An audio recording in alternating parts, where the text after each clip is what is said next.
1 week. Verse 26. Moreover, the light of the moon shall be as the light of the sun, and the light of the sun shall be sevenfold, as the light of 7 days. In the day that the Lord bind up the breaches of the people and heal the stroke of their wounds. There is the next marker.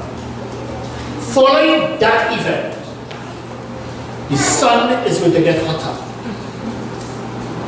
And even the moon is going to become brighter. It is not because of global warming.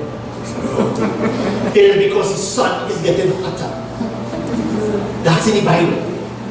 He is going to cause his sun to get hotter. Go back to Genesis 1. There are going to be signs in the sun, the moon, and the stars. He put the sun and the moon to be regulators of what's going on in the earth. But here's the reason why. When you see the sun getting hotter, it is because God is restoring Israel. Look at there, look at there. Yes. When the sun gets hotter, the Lord is binding up the breaches of his people. It is not because of global warming, because God fixing Israel. That's the reason why. Based on scripture, global warming is not about what we do on the earth, but the surface of the sun is getting 7 times hotter during the time when the Lord repairs and fixes the nation of Israel. The global warming campaign is so that they want people to pay more tax. From the time of AD 70 to the rebirth of Israel, God will heal Israel even through, and the marker is that the sun is going to get hotter.